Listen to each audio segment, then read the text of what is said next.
দুই দিরহাম পাওয়ার পরে ওই ভিক্ষুকটা বললেন, ও আল্লাহর বান্দা, দুটো দিরহাম তুমি স্বর্ণ মুদ্রা আমাকে দিয়েছো, এর মতো মহান ব্যক্তিত্ব আর আমি খুঁজে পাই না।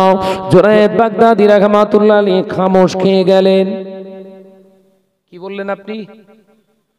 আপনার মতো মহান ব্যক্তিত্ব, আপনার মতো ধনসম্পদে দান কারণেওয়ালা ব্যক্তি আমি কখনো দেখিনি। আপনি বিরাট মহান মানুষ। জুনায়েদ বাগদাদী রাহমাতুল্লাহ নিয়ে গে চোখ ভরা পানি নিয়ে ছুটে ছুটে পীরের দরবারে এলেন। আসসালামু আলাইকুম। ওয়া আলাইকুম আসসালাম। হুজুর, পেয়ে গেছি নিকৃষ্ট জন্তুর পেয়ে গেছি। আল্লাহর নিয়ামত ভোগ করে আল্লাহর শুকর আদায় করে না। বলো বাবা, বলো বলো। হুজুর, দুনিয়ার জমিনে কিছু নাফরমান বান্দা আছে। এই নাফরমান বান্দা যখন কিছু নিয়ামত পায়, নিয়ামত পেয়ে আল্লাহর শুকর আদায় করে না। তামাম পৃথিবীর জমিনের ভিতরে এরা হলো নিকৃষ্ট। পীর বললেন, যাও বাবা জুনায়েদ, সবক তুমি পাশ করে গেছো। জন্য যে সমস্ত নারীগুলো রাস্তায় ঘোরাফেরা করছে বাবা, সেজে গুজে ঘুরছে, ওই নারীগুলো যদি বিনা তওবায় মারা যায়, ওদের ইন্তেকালের পরে ওদের যদি বিনা তওবায় ইন্তেকাল হয়, ওদের ইন্তেকালের পরে তামাম পৃথিবীর আলেমগুলো যদি ওদের কবরের পাশে দাঁড়িয়ে দাঁড়িয়ে কেঁদে যদি তামাম পৃথিবীর আলেমের চোখের পানি ফুরিয়ে গিয়ে যদি তামাম পৃথিবীর আলেমের চোখে যদি ঘাও হয়ে যায়, ওদের কিয়ামত পর্যন্ত কবরের আযাব বন্ধ হবে না। এ সোনার চাঁদ মানিকেরা, শুধু ওদেরকে জাহান্নামে দেবে তা নয়, আল্লাহ নবী জানিয়ে দিলেন, একজন বিহায়া নারীর কারণে তার আপন 4 জন পুরুষকে জাহান্নামে টেনে নিয়ে যাবে। আমি রাসূলুল্লাহ জানিয়ে দিলাম, 1 নম্বরে হলো আবু, তার পৃথিবীর জমিনে তার বাপ যাবে জাহান্নামে, দায়ুস নাম্বার 1, ওর বাপ যাবে দায়ুস নাম্বার 1 হয়ে জাহান্নামে। একজন বিহায়া নারীর কারণে ওর নিজের আপন বড় দাদা বড় ভাই যাবে জাহান্নামে। ও আমার সাহাবীরা, আমি রাসূলুল্লাহ জানিয়ে দিলাম, নির্লজ্জ বেহায়া নারীর কারণে ওর নিজের স্বামী যাবে জাহান্নামে। শুধু তাই নয়, একজন নির্লজ্জ বেহায়া নারীর পেটের বড় সন্তানটা, ছেলেটাকেও জাহান্নামী করা হবে।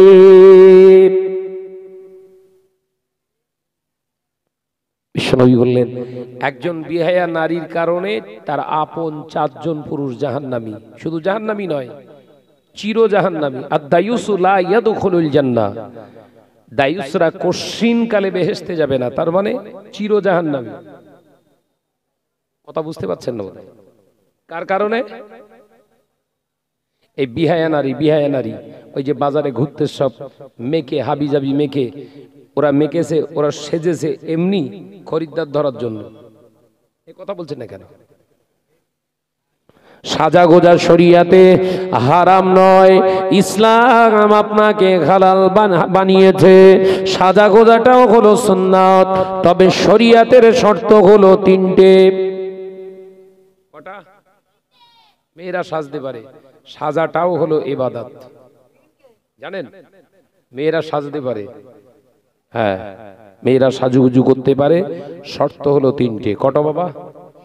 আজকে জেনে নেন। নাম্বার 1 হলো, যে মহিলাটা সেজেছে ও জানো সাজুগুজু করে নিয়ত রেখে দেয়, আমার চেহারাটা জানো, আমার সুরাতটা পৃথিবীর কোনো বেগানা পুরুষ না দেখতে পায়। কি নিয়তে সাজবে? বল বাপ বল, ওরকম করিস নি। কি নিয়তে সাজবে? আমার এই রূপ, আমার এই চেহারা, আমার এই সাজা গোজাটা যেন পৃথিবীর কোনো বেগানা পুরুষ না দেখতে পায়। জায়েজ।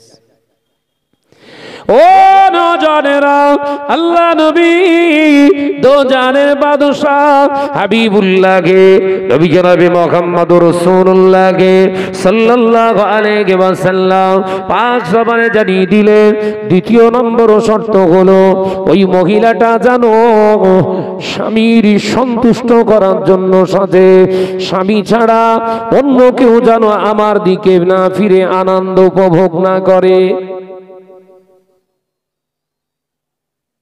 জীবনে কেউ সাজবে? এরা এরম নিয়তে কেউ সাজে? সাজে কি কারণে? এই বলেন না, বলেন না। আজকে জলসা মাহফিলে যে মহিলাগুলো সেজে গুজে ঘুরতেছে স্বামীর খুশি করার জন্য, শয়তানকে বললে বিশ্বাস করবে? তৃতীয় নম্বর শর্ত হলো যে নারীটা সাজুগুজু করে সে যেন ফরজ হুকুম না তরক করে। পর্দা করা হলো ফরজ, হিজাব করা হলো ফরজ। ও বাবাজি, একজন মহিলার গোপন অঙ্গের সংখ্যা হলো 30টা। আল্লাহ নবী জানিয়ে দিলেন, 1 নম্বর গোপন অঙ্গ হলো মেয়েদের মাথার কেশ, মাথার চুল। মেয়েদের 1 নম্বর গোপন অঙ্গ কোনটা? জোরে বল না রে বাপুরাম, করিস নি। মাথার চুল। যদি কোনো নারী ওর মাথার চুলটা বেগানা পুরুষগুলোকে আকৃষ্ট করার জন্য বার করে দেয়, ও চুলটাকে জাহান্নামের আগুনে জ্বালানো হবে। আল্লাহ নবী পাক জবানে জানিয়ে দিলেন, মহিলাদের 2 নম্বর গোপন অঙ্গ হলো ওর মাথা। ও যদি মাথাটা আলগা করে কোনো বেগানা পুরুষকে দেখায়, বেগানা নারীকে দেখায়, ওর মাথাটাকে জাহান্নামের আগুনে জ্বালানো হবে। 3 নম্বর গোপন অঙ্গ হলো মহিলাদের কান। আল্লাহ নবী পাক জবানে জানায়, মহিলারা খবরদার যেন কান বার করে না রাখে। আমি রাসূলুল্লাহ জানিয়ে দিলাম, যে নারীগুলো কান বার করে রেখে দেয় আল্লাহ ওদের কানগুলোকে জাহান্নামের আগুনে জ্বালাবে। 4 নম্বর গোপন অঙ্গ হলো গ্রীবা মানে ঘাড়। আল্লাহ নবী জানিয়ে দিলেন, মহিলারা তোমাদের ঘাড়কে কাউকে দেখিও না।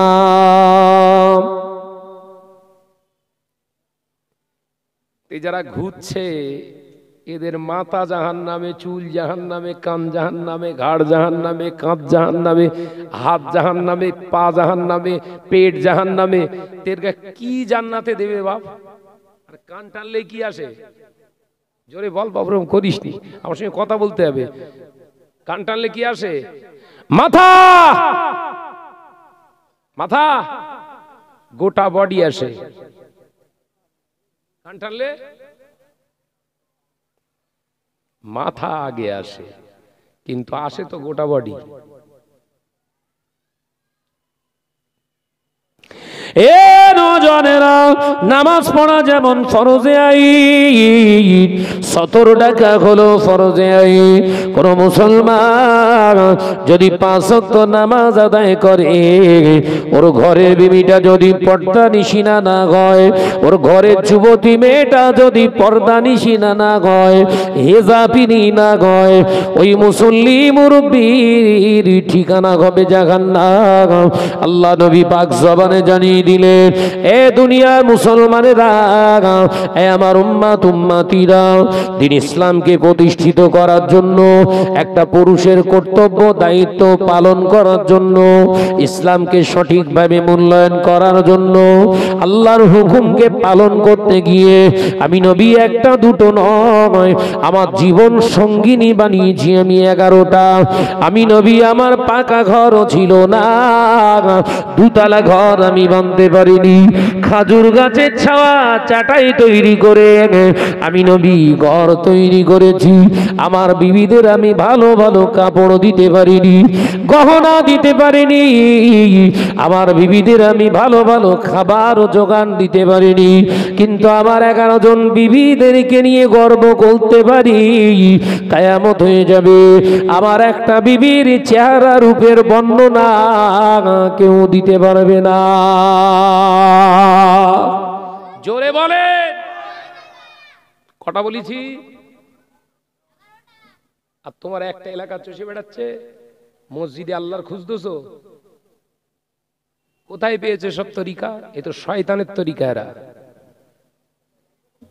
আমার আলোচনা বুঝতে পারতেছেন তো নাকি? এই জন ভাইয়ের এসে বসতে হবে, নাহলে এবার কিন্তু অন্য ওয়াজ হবে। আল্লাহর কি বলতেছে, এসে বস। আর যদি না বসিস, যে কটা চলে যাবে জানবো সারাদিন মুতে পানি লিসনি, আমার চিনিস নি, আমার কেন যে দাওয়াত করেছিস তোরা বুঝতে পারবি কোন হাড়ে হাড়ে। তাহলে ওয়াজ মাহফিলি বসতে অসুবিধে কি? এ কথা বলছেন দেখেন। আরে বসার ডিজাইন দেন, মাঝখানে সব টাক পড়ে গেছে কেন? এরা সামনের দিকে এসো। আরে ভাই কিচ্ছু বলবো না, আমি খুব সাদামাটা মানুষ, খুব মিশুকি ছেলে আমি, এই এদিকে এসো, সুন্নতি তরিকায় বসো বাপ। এই শয়তান মাঝখান খালি রাখলে শয়তান আসবে। হ্যাঁ মাশাআল্লাহ, এ বিছিয়ে দাও ভাইরা, বিছিয়ে দাও, খরিদ্দার দরকার আমার, সব ইনশাল্লাহ আসবে।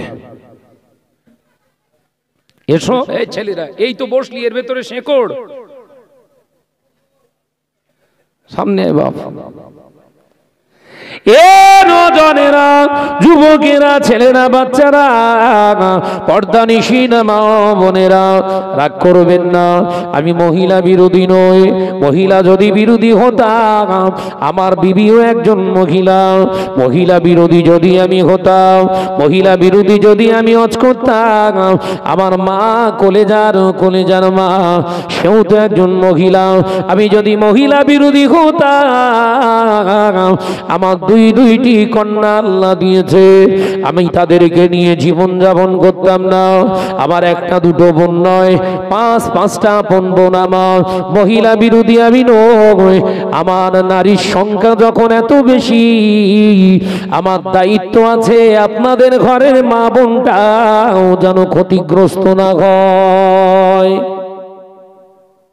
শুধু আমারটা হেফাজত থাকলেই হবে? এরা এটা তো ইসলামের শিক্ষা নয়। আল্লাহ কোরআনে বলছে, ইয়া আইয়ুহাল্লাযীনা আমানু কু আনফুসাকুম ওয়া আহলিকুম নারা। ইয়া আইয়ুহাল্লাযীনা আমানু কু আনফুসাকুম ওয়া আহলিকুম নারা। তাই তো নাকি? ওয়া আহলিকুম নারা। পৃথিবীর জমিনে নিজেকে জাহান্নামের আগুন থেকে বাঁচাও। তুমি নিজেকে বাঁচাও, নিজে মুসল্লি হও। ওয়া আহলিকুম নারা, তোমার পাশে যে শয়ন করে শয়ন কক্ষে, তো ওটা তোমার বিবি, ওরে বাঁচাও। ওয়া আহলিকুম নারা। তাফসীর কটা তাফসীর নিয়ে আসবেন আনেন? আমি এই ছোট্ট বয়সে 13টা তাফসীর পড়েছি। আমি 13টা তাফসীর থেকে উদ্ধৃতি দিচ্ছি। প্রত্যেকটা ব্যাখ্যা মুফাসসিরিনগণ একটাই মানে তুলেছে, পাশে যে শয়ন করে ওটা তোমার বিবি, তাকে জাহান্নামের আগুন থেকে বাঁচাও। ওয়া আহলিকুম নারা, তোমাদের সংমিশ্রণে আমি আল্লাহ যে তোমাদের সন্তান দান করেছি, তাদেরকেও জাহান্নামের আগুন থেকে বাঁচাও। ওয়া আহলিকুম নারা, এরপরে তোমার কর্তব্য শেষ নয়, তোমার নিজের আপন ভাইদেরকে ভাবিদেরকে জাহান্নামের আগুন থেকে বাঁচার রাস্তা দেখাও।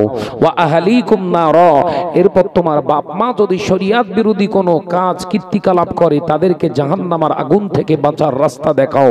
ওয়া আহলিকুম নারা, এরপরে তোমার প্রতিবেশীদেরকে তুমি তাদের জাহান্নামের আগুন থেকে বাঁচার রাস্তা দেখিয়ে দাও। জোরে বলুন, একবার জোরে বলেন। এক নায়ক তন্ত্রের নাম ইসলাম নয়। আল্লাহু আকবার।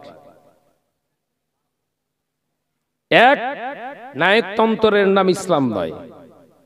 ইসলাম হলো গোটা পরিবার। জোরে বলুন সুবহানাল্লাহ। গোটা বিশ্বের দরবারে ইসলাম কেন শ্রেষ্ঠ? ইসলাম শেখায় তুমি গোশত ভাত খাচ্ছ, প্রতিবেশী যে পাশে তোমার বসবাস করে তাকে দিয়ে খেও। এক নায়কতন্ত্রের ধর্মের নাম ইসলাম নয়।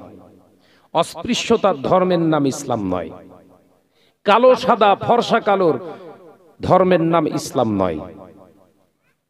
ফর্সা যোগ্যতা কম থাকলে কালো মানুষটা ইমাম করো। একবার জোরে বলুন, জোরে বলেন না। ধনী বাদশা হতে পারে, যোগ্যতা নেই ইমামতির। একদম নিঃস্ব গরিব দিন আনা দিন খাওয়া ভিক্ষুককে ইমাম বানাও, যদি শরিয়াতের শর্ত মেনে সে শিক্ষা অর্জন করে, ওই রাজা বাদশার থেকে মর্যাদা আল্লাহর দরবারে গরিবের বেশি করে দিয়েছেন। জোরে বলুন, জোরে বলেন। আমরা সেই ইসলামের ঘরের সন্তান। কথাটা বুঝতে পারছেন তো নাকি? তবে আজকে ইসলামকে বিভিন্ন মডিফাই করার চেষ্টা করছে, আমার মাথায় লাগে না। ইসলামকে মডিফাই করার চেষ্টা করছে। ভাই, ইসলামকে মডিফাই করা লাগবে না, মডিফাই হয়ে এসেছে।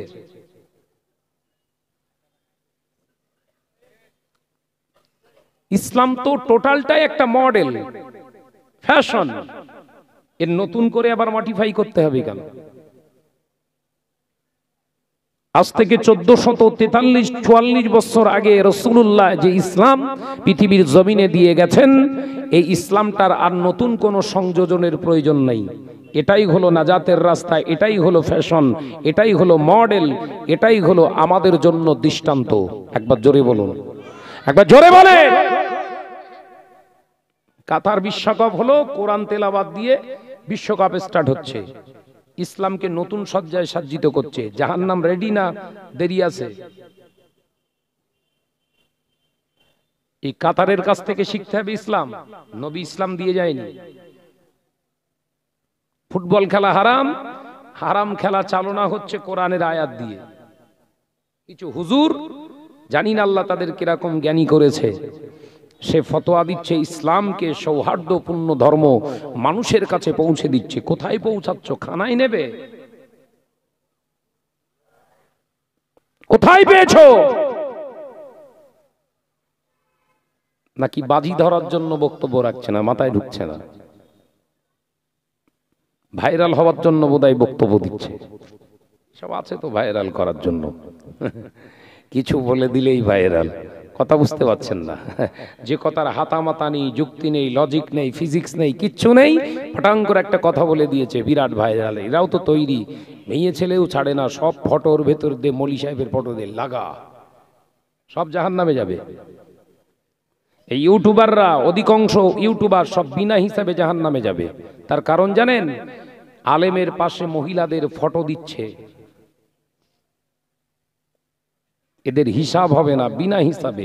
এরা মরণের সাথে সাথে আল্লাহ এলান করে দেবে, লা হিসাবা ফাদলাহু ফিন্নার। কোনো হিসাব নয়, ঠ্যাং ধরো আর জাহান্নামে ফেলো। দুনিয়ায় 4টে টাকার জন্য আলেমের সম্মান নিয়ে খেলছো, ফিতনা ফাসাদ ছড়াচ্ছে এরা। 2 ঘন্টা শাহনাজ ওয়াজ করেছে, 5 মিনিট ওয়াজ ছেড়ে দিয়েছে। কোন ওয়াজটা? যে ওয়াজটা 2 ঘন্টা ধরেছে, ওই ওয়াজটা যদি 5 মিনিট এনে ছেড়ে দেয়, সঠিক না ভুল? জোরে বলেন। এরা ছাড়ছে, ভিউয়ার্স বাড়ছে, আপনার সাবস্ক্রাইব বাড়ছে, মনে করছে টাকা ধুনে দিচ্ছি আর কেউ রুখতে পারে। মরতে তো হবে রে ভাই, ফেরাউন বেঁচে ছিল না। তাই ছেলেদেরকে বলি বারবার, আমার ছবি শুধু নয়, আমার ছবি শুধু নয়, কোন আলেমের ছবির সঙ্গে যেন কোনো মহিলার ফটো এডিট করো না। আর যদি মনে করো দুনিয়া হাসিল করতে যে আমি করব, তাহলে দেখা হবে ইনশাআল্লাহ কিয়ামতে। ভাইরা, আমার নজনের যুবকেরা, আলোচনা বোঝাতে চেয়েছিলাম, তাহলে ফুটবল খেলা শরীয়ত সম্মত কিনা এটা আমাদের আগে জানা দরকার।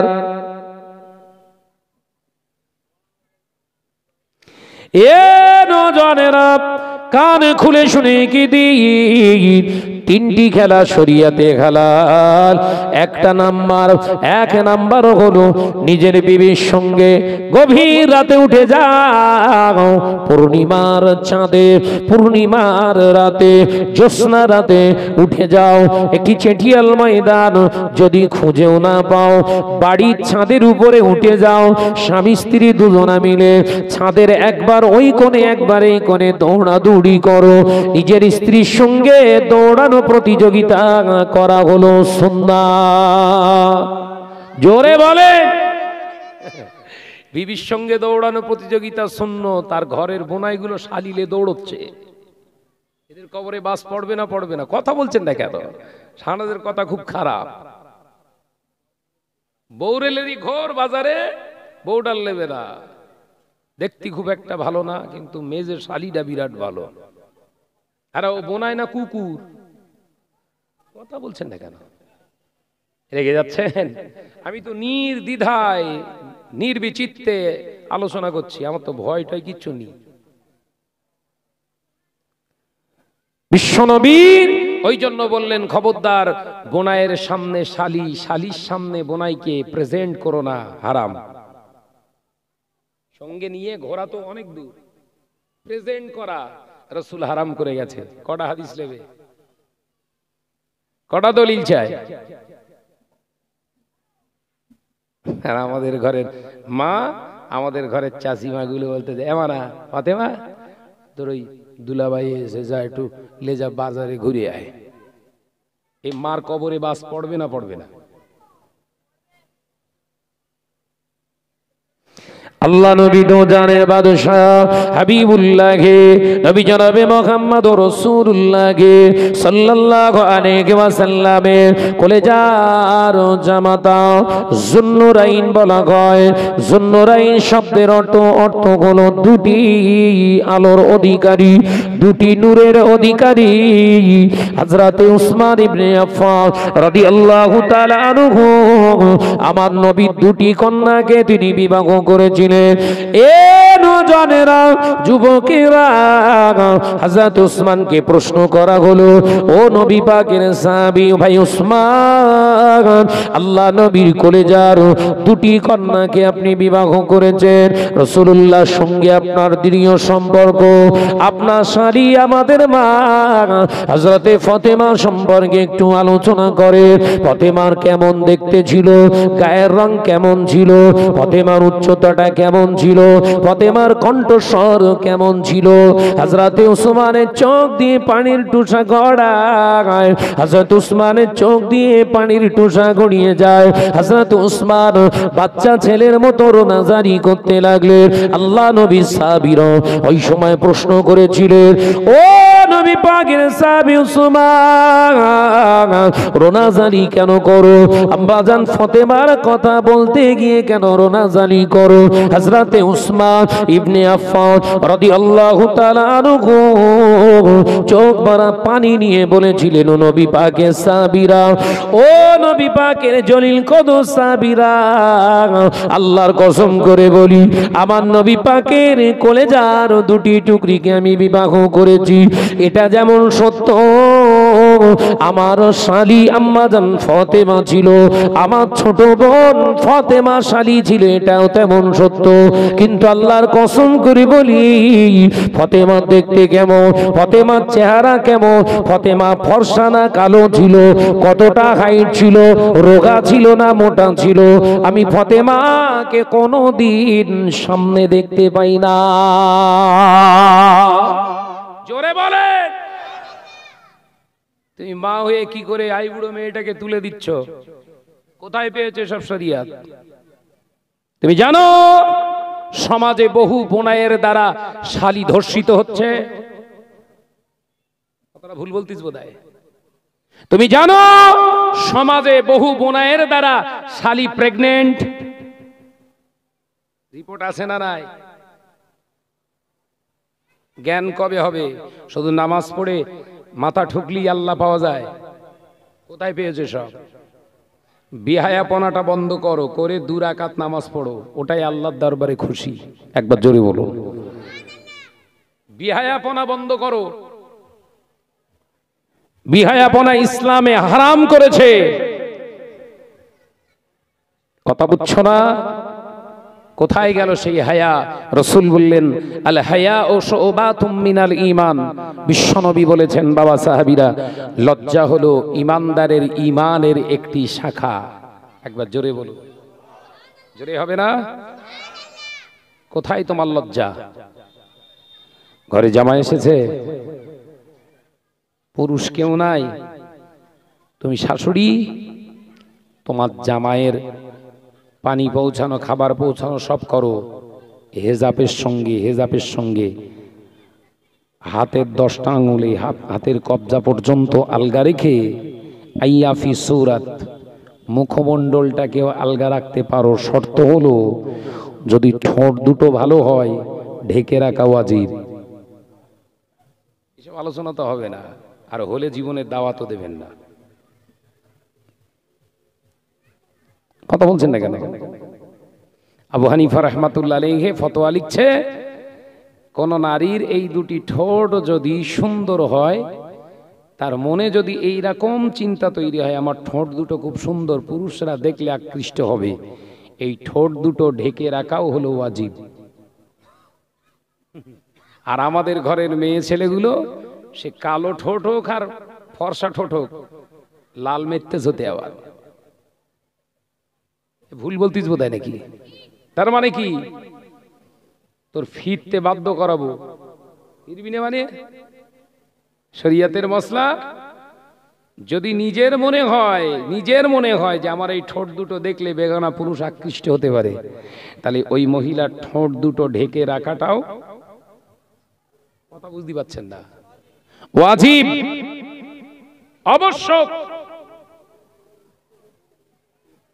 আর আমাদের ঘরের মেয়ে লোকগুলো কি বলছে, ও কানা হলেও যেন ফেরে। শাহনাজ প্রথমেই বলেছিল যে জাহান্নামে যাবে, সেকেন্ডে সেকেন্ডে বাস পড়বে, আপনাদের রাগ হচ্ছিল, মনে করছিলেন শাহনাজ ভাই তৈরি করে কথা বলতেছে। জনেরা দাঁড়াতে দেবো না, এসে বসতে হবে, আর নিলে সুপার মার্কেটে যাও, যা শ্বাস পোশাক পরিয়েছো সে তার বর্ণনা করে লাভ নেই। ওই ড্রেস পরিচিস তোরা তো বসেও মুততে পারবি না। এরা এই কথা ঠিক না বলছো রে? বলেন, যে পোশাকগুলো পরে এসছে আজকে জলসা, ওরা বসে বসে পেশাব করতে পারবে? কেউ বিশ্বাস করবে? যান একজনকে বসিয়ে পেশাব ফিরতে বলেন, এক্ষুনি আপনাকে 5,000 টাকা দেবো। বসে যদি পেশাব ফিরতে পারে 5,000 টাকা দেবো, কারণ ও বসে পেশাব ফিরতে গেলে হয় ওর কোঁচড়ে আর নইলে মাথায়। কথা ঠিক বলিস না ভুল বলিস?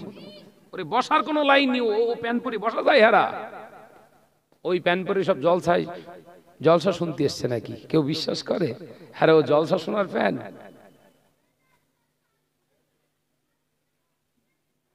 ছেলেদের আখলাক, ছেলেদের কৃষ্টি কালচার মুসলমানের মতো আর নেই, ইহুদি নাসারাদের মতো কৃষ্টি কালচার হয়ে গেছে। শাহনাজ ভাই খুঁটে ধরে ধরে বলে এ সব রাসানি করতে, শুধু ও কবে মরবে, বহুমলি সাহেব মরতেছে, ও মরবে কবে? এই দেখ, ধেড়ের অভিশাপে নদীর পানি কোনোদিন শুকোয় না।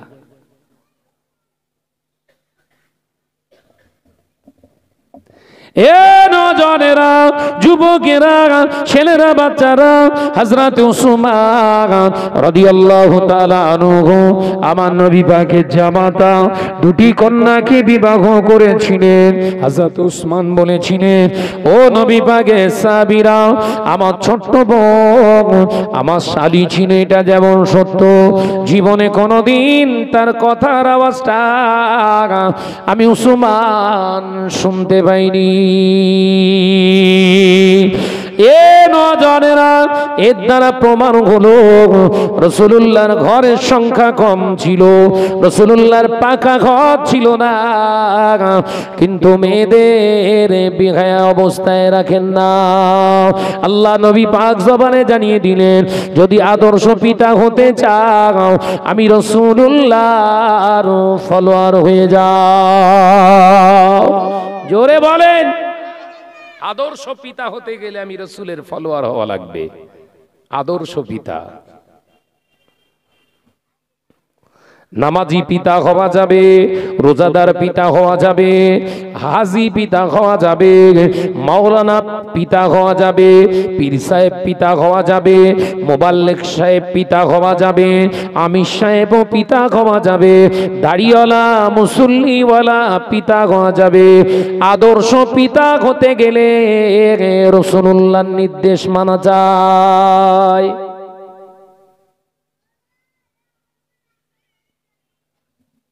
মুসল্লি পিতার অভাব আছে বাপ, নামাজি পিতার অভাব আছে, ভর্তি না। চাষাই কেনে সুবহানাল্লাহ বলতেছে, ওই ঘরের মেয়েটা ফুসকার গুল্লা মেরতেছে। কথা বুঝতে পারছেন না? শাহনাজ ভাই জোরে বলতেছে সুবহানাল্লাহ, মুসল্লি জোরেই বলতেছে সুবহানাল্লাহ, আর ওপর থেকে ফেরেশতারা বলছে মার গোল্লা। তার মানে ওর মেয়ে গোল্লা খাচ্ছে তো। সুবহানাল্লাহ জিরো। এ নওজওয়ানেরা, যুবকেরা, ছেলেরা, বাচ্চারা, পর্দানিশীনা মা ও বোনেরা, আল্লাহ নবী পাক জবানে জানিয়ে দিলেন, ও আমার সাহাবীরা, আমি রাসূলুল্লাহ জানিয়ে দিলাম, শুনে নাও, জেনে নাও, খবরদার শালীর সামনে বোনাইকে আসতে দিও না, বোনাইয়ের সামনে শালীকে প্রেজেন্ট করো না, ভাবির সামনে দেওরকে আসতে দিও না, দেওরের সামনে ভাবিকে প্রেজেন্ট করো না।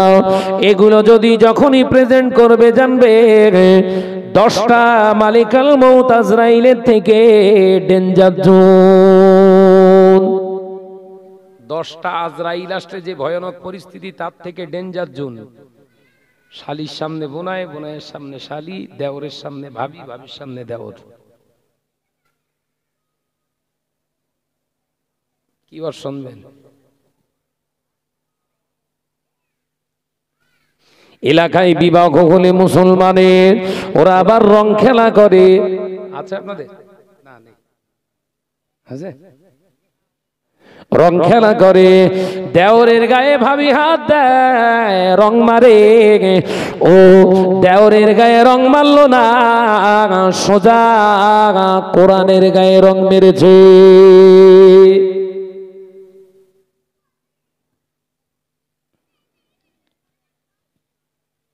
রং খেলা কাদের?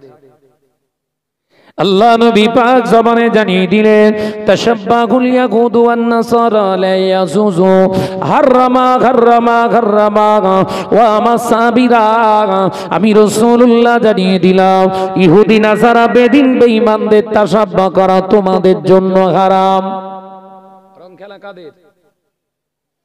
জোরে বলেন না। বিয়েতে রং মেরতে যাওয়া। মান তাশাব্বাহা বিকওমিন ফাহুয়া মিনহুম, রোহাহুল মুসনাদে আহমদ আও কামা ক্বালা আলাইহিস সালাম।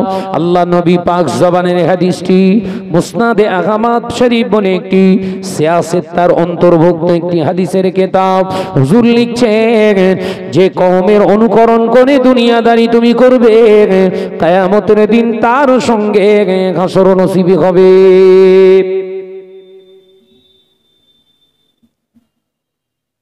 রং খেলা করতে গিয়ে পেলে অসই হলুদ মাখায়। কিছু কিছু জায়গায় বিয়েতে হলুদ মাখায় না, মাল কাঁচা মেরে বুড়ো গরু কেটো পর্যন্ত বের করতে বসে রয়েছে। ভাবিরা সব এরকম দাঁত নাই, উড়োতে ফুরোতে হাত ঘষে। ওরে জ্যান্ত হাত কেটে ফেল। ও চরিত্র মুসলমানের না শয়তানের। রাগ হচ্ছে? রাগ হচ্ছে বাপ? কাল কি আমার সবরা জানিয়ে হবেন যে ওরে দাওয়াত দিলি কেন, আগে বল। আমার দাওয়াত বড় ওয়াজ নিজ বলো, দাওয়াত বাড়ুক এজন্য ওয়াজ করিনি। আমি চেষ্টা করছি দাওয়াত যাতে বন্ধ হয়। কারণ এই জলসাকে কেন্দ্র করে যদি ওই রকম বিহায়াপনা হয়, এই ওয়াইজিনদের জবাব দেয়া লাগবে। এরাও মার খাবে। আমি খুব সূক্ষ্ম চিন্তা ভাবনা করে দেখেছি, আমরাও ছাড় পাচ্ছি না। ওই জন্য এমন সাবজেক্টলি ওয়াজ করব যাতে এরা দাওয়াত বন্ধ করে।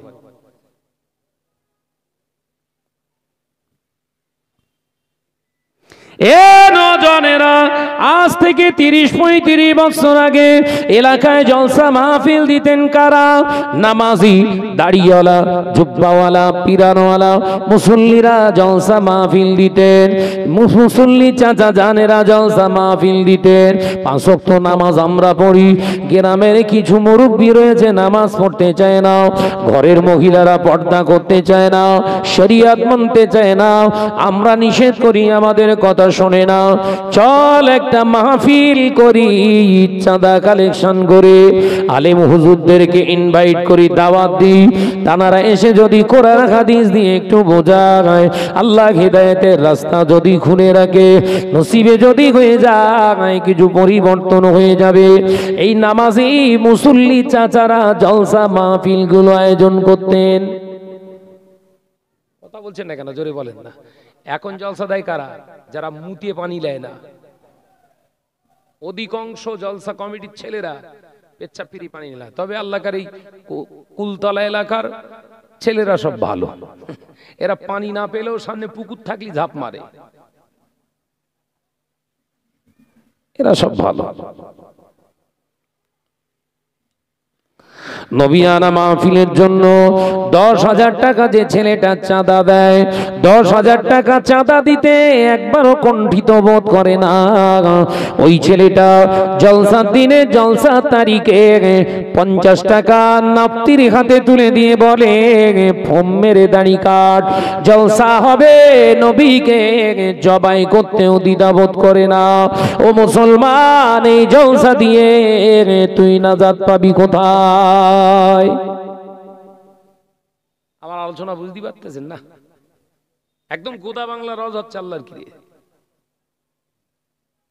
যে ছেলেটা 10,000 চাঁদা দেয়, ওই ছেলেটা যদি ঘুরিয়ে আবার নাপ্তির হাতে বলে ফোম মেরে দাড়ি কাট, এই 10,000-এর বাঁচাতে পারবে বলে ভরসা নেয়?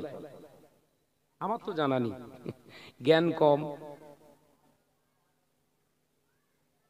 আল্লাহর কসম করে বলছি, যে মুসলমানটা দাড়ি চাঁচে, মুন্ডন করে, মুজাদ্দেদে জামান দাদা হুজুর পীর কেবলা রাহমাতুল্লাহ আলাইহি বলছেন ও হলো ফাসিক।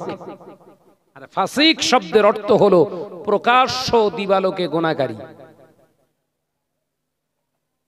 বুঝতে পারছেন তো নাকি? রাসূলুল্লাহর হাদিসটাই বলেছে, দাদা হুজুর নিজের কথা বলিনি। যে মুসলমানটা দাড়ি চাঁচে, দাড়ি মুন্ডন করে, আল্লাহ রাসূল বলেন আইয়া ফি সূরাতিন নূর, আমার চেহারা মুখমণ্ডলের নূর জ্যোতি হলো আমার দাড়ি। একবার জোরে বলুন, একবার জোরে বলে। যে মুসলমানটা দাড়ি চাঁচলো, আমি রাসূলুল্লাহকে সে জবাই করলো। তাহলে যে 10,000 টাকা নবিয়ানা মাহফিলের জন্য খরচা করে, সে আবার নবীকে জবাই করার জন্য নাপ্তির হাতে 50 টাকা তুলেও দেয়। মুসলমান জান্নাত খুঁজতেছে।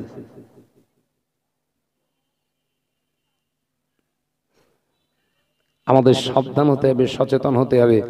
আমরা যারা বক্তব্য রাখতে আসি, হুজুর, আলেম যেই হন, আমাদের কর্তব্য ন্যায় পরায়ণ কর্তব্য, ন্যায় পরায়ণ বক্তব্য, প্রোটেস্টমূলক বক্তব্য আমাদের রাখতে হবে, বিনিময়ে না দেওয়ার দিক। আলহামদুলিল্লাহ, রিজিকের মালিক হলো আমার আল্লাহ। মুজাদ্দেদে জামান ওয়াজ করতেন, মুজাদ্দেদে জামান ওয়াজ করতেন, 5 হুজুর কেবলা ওয়াজ করতেন, করতেন না? মুর্শিদ আল্লামা রুহুল আমিন রাহমাতুল্লাহ আলাইহি ওয়াজ করতেন।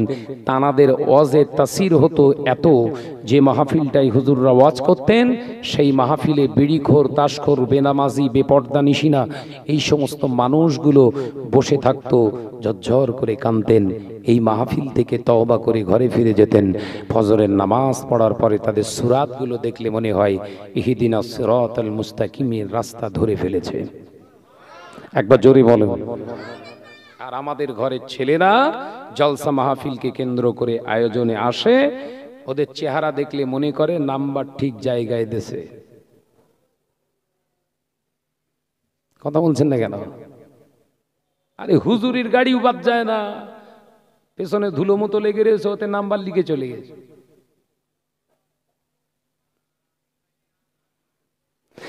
এ নজনেরা, যুবকেরা, ছেলেরা, বাচ্চারা, পর্দানিশিনা মা বোনেরা, আল্লাহ নবী তো জানেন বাদশাহ হাবিবুল্লাহকে, নবী জনাবে মুহাম্মদুর রাসূলুল্লাহকে সাল্লাল্লাহু আলাইহি ওয়াসাল্লাম পাক সবারে জানিয়ে দিলে, বাবা সাহাবীরা, ও আমার সাহাবারা, আমি রাসূলুল্লাহ জানিয়ে দিলাম, এমন একটা দিন আসবে, সময় আসবে, যেদিন আমার উম্মতের টাকার অভাব হবে না, অর্থের অভাব হবে না, আমার উম্মত উম্মতিরা ধনাঢ্য ব্যক্তি হয়ে যাবে, ধনবান হয়ে যাবে। কিন্তু আমি রাসূলুল্লাহ জানিয়ে দিলাম, ওই ধনী মুসলমানের কাছে আমার আনিত ইসলামটা গরীব হয়ে যাবে। ও আমার সাহাবীরা, আমার ইসলাম যখন মুসলমানের কাছে গরিব হয়ে যাবে, ওই জালেম বাজ উম্মতগুলোকে পিটিয়ে শায়েস্তা করার জন্য আমার আল্লাহ জালেম সরকার নিযুক্ত করে দেবে।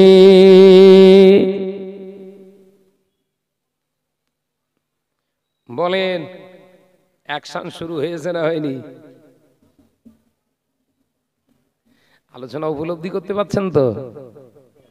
অ্যাকশনটা শুরু হয়েছে না হয়নি? 50 বছর 70 বছর এক একটা জমির বয়স, দাদুর ছিল, দাদুর ছিল, বাপের আছে, আমার আছে, রেজিস্ট্রি পেপারে নয় রেকর্ডে সব জায়গা ঠিক আছে, কিন্তু মুসলমানের ঘুম হয় না। আধার কার্ডে নাম নাই ঠিক, ভোটার কার্ডে ঠিক নাম নাই, আপনার খাদ্য সুরক্ষাতে ঠিক নাম নাই, বাপের দলিলে দাদুর নাম ভুল, মুসলমানের নাই কোনো ঘুম।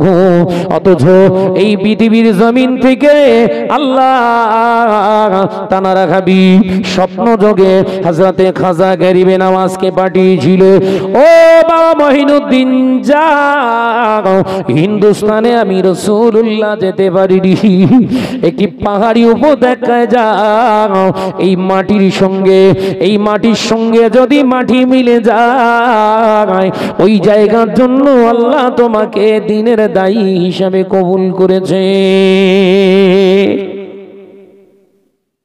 ভোটার কার্ড নাই, দলিল নাই, জন্মস্থান নয়, খাজা গরিবে নওয়াজ আসলেন। হুজুর আমার ভারতবর্ষে এসে দেখতে পাওয়া যায় আজমগড়ে তারাগড় পাহাড়ের পাশ দেশে হুজুর দাঁড়িয়ে গেলেন, সঙ্গে সঙ্গে সৈন্যরা ঘিরে ফেললো। কাহা সে আয়া গে, তোমারা পাতা বাতা দো, তোমারা মকসদ কি আগে।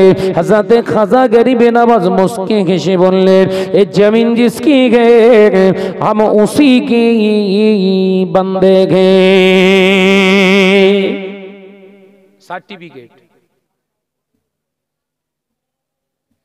আর বাপের 100 বিঘের সম্পত্তি, 100 বছরের বয়স, রাত্রি ঘুম হচ্ছে না। যদি হয় কি হবে রে বাবা, যদি হয় কি হবে রে বাবা। বউ বলতেছে এরকম করতেছ কেন, এই পিটিয়ে ছাল তুলি ফেলবো বলো। যদি হয়, আরে হয়টা কি? এনআরসি। বাপের 35 সম্পত্তি, তবুও ঘুমনি। আর খাজা হুজুর এসে মদিনা শরীফ থেকে, রাশিয়া থেকে, ওমান থেকে, ইয়ামেন থেকে এসে দিল খুশ করে মস্তি হালাতে হেসে বলছে, জমিনের মালিক যিনি, আমরা তার গোলাম, এসেছি হুকুম দিয়েছে বলে এসেছি। একবার জোরে বল। এই রাজ্যের এখানকার অধিপতি আপনি, নায়ক আপনি, চালনা করছেন, চালনার দায়িত্ব আপনার হাতে। তাই আমরা বলছি আমাদের একটু থাকতে দেয়া হোক। চাচার গল্প শোনাচ্ছি, বলো। খাজা গরিবে নওয়াজ মঈনুদ্দিন চিশতি আজমি রহমাতুল্লাহের কথা শুনে পৃথিরাজ চৌহান বললেন, থাকতে পারো, আমরা যে জায়গায় দেবো সেই জায়গায় থাকতে হবে, বলো। আলহামদুলিল্লাহ, আল্লাহর জমিন সব সমান। একবার জোরে বলো। ওই যে পাহাড়টা রয়েছে তারাগড় পাহাড়, ওর পার দেশে থাকো। আলহামদুলিল্লাহ। সাথী সঙ্গী বললেন একটা তাবু তৈরি করো। গভীর রাত হয়ে গেল। হযরতে খাজা গরিবে নওয়াজ মঈনুদ্দিন চিশতি আজমি রহমাতুল্লাহ লেগে রাতের অন্ধকারে এশার নামাজ আদায় করলেন। হুজুর আবার এশার নামাজ আদায় করে তাহাজ্জুদের নামাজে দাঁড়িয়ে গেলেন। তাহাজ্জুদের নামাজটা আদায় করার পরে আল্লাহর জিকিরে বসে গেলেন। এ নজনেরা জিকির আজকার এমন ভাবে করে, তারাগড় পাহাড়টা থেকে শুরু করে।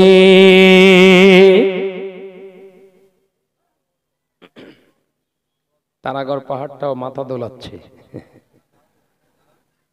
শুধু তারাগড় পাহাড়ের মাথায় দোলায় না, তারাগড় পাহাড় মাথায় দোলায় নাও, তারাগড় পাহাড়ের পারদেশে পৃথ্বীরাজ চৌহানের রাজপ্রাসাদ, ওই রাজপ্রাসাদটাও গভীর রাতে দুলতে শুরু করেছে। কারণ জমিনের মালিক যে সেই রবের প্রশংসা চলে, যে সৃষ্টি ভুলতে পারে না। দুনিয়ার জমিনে মানুষ গাদ্দার হতে পারে, পাহাড় গাদ্দারি করে না। দুনিয়ার জমিনে ইনসান গাদ্দারি করতে পারে, গাছ গাদ্দারি করতে পারে না।